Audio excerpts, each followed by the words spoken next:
ನಾವು ವಿಶೇಷವಾಗಿ dragon fruit ಬೆಳೆಯನ್ನ ಮಾಡಿದೀವಿ.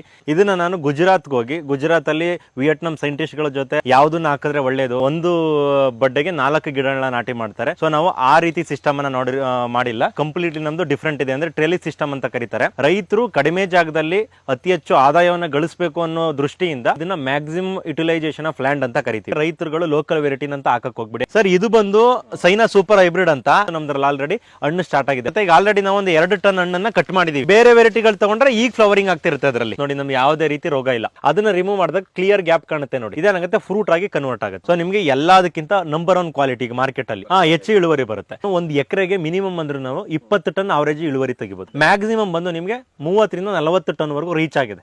ಇದು 1 ಎಕರೆ ಬರುತ್ತೆ. 4,000 ಗಿಡ ಹಾಕಿದೆ ಸರ್. ಇದು ನಿಮ್ಗೆ ಹೈಬ್ರಿಡ್ ವೆರೈಟಿ ಇರೋದ್ರಿಂದ ನಿಮಗೆ ವಿತಿನ್ 8 ಮಂತ್ಸ್ ಅಲ್ಲಿ ಫ್ಲವರಿಂಗ್ ಸ್ಟಾರ್ಟ್ ಆಗಿದೆ. ಸರ್ ಇದು ನಂಬರ್ 1 ಟೇಸ್ಟ್ ನೋಡಿ ಕಾಣಿಸ್ತಾ ಇರಬಹುದು. 22 ಬಂದಿದೆ. ಎಷ್ಟು ಜ್ಯೂಸಿ ಆಗಿದೆ ನೋಡಿ ಕಾಣಿಸ್ತಾ ಇರಬಹುದು. 15 ದಿನ ಇರುತ್ತೆ ವಿತೌಟ್ ರೆಫ್ರಿಜರೇಟೆಡ್. ಈ ವೆರೈಟಿ ಹಾಕು ಕಂಬ ಹಾಕಿ ನಂತರ ಅದನ್ನ ಬೆಡ್ ರೆಡಿ ಮಾಡ್ಕೋಬೇಕು. ಒಂದಡಿಗೆ ಒಂದೊಂದು ಮಾಡಿದೀವಿ. ಸಿಂಗಲ್ ಸ್ಟೆಮ್ ಮಾತ್ರ ಮೇಲ್ಗಡೆ ಕರ್ಕೊಂಡು ಹೋಗ್ಬೇಕು. ಲಾಸ್ ಅಂತೂ ಆಗದೆ. ಕೃಷಿಗಿಂತ ಇನ್ನೊಂದು ಕ್ಷೇತ್ರ ಮತ್ತೊಂದಿಲ್ಲ. 10 ಲಕ್ಷ ತೆಗಿಬಹುದು ಮಿನಿಮಮ್ 1 ಎಕರೆ. ಈವನ್ 50 ರೂಪಾಯಿ ಕೆಜಿ ಬಂದ್ರು ಸರ್. ಈಗೆಲ್ಲ ಬಂದು 200 ರೂಪಾಯಿ ರೇಟ್ ಇದೆ ಸರ್. ಗಿಡ ಬಂದು ನಮ್ಮ ಹತ್ರನೇ ಸಿಗುತ್ತೆ. ಡ್ರ್ಯಾಗನ್ ಫ್ರೂಟ್ ಸಸಿಗಳು. ಇದು ಹೈಬ್ರಿಡ್ ವೆರೈಟಿ. ಅದು ನಾರ್ಮಲ್ ವೆರೈಟಿ. ಒಂದೇ ಟೈಮ್ ಹಾಕಿರೋದು. ಅದಿನ ಅಂಡರ್ ಗ್ರೋತಿಂಗ್ ಇದೆ. ನೀವು ಗಿಡ ತಗೊಂಡು ನಮ್ಮ ಹತ್ರ ಗೈಡೆನ್ಸ್ ತಗೊಂಡ್ರೆ ಕಂಪ್ಲೀಟ್ ನಾನು ಗ್ಯಾರಂಟಿ ಕೊಡ್ತೀನಿ. ನಮ್ಮ ಹತ್ರ ಮತ್ತೆ ಗುಜರಾತ್ 2 ಕಡೆ ಮಾತ್ರ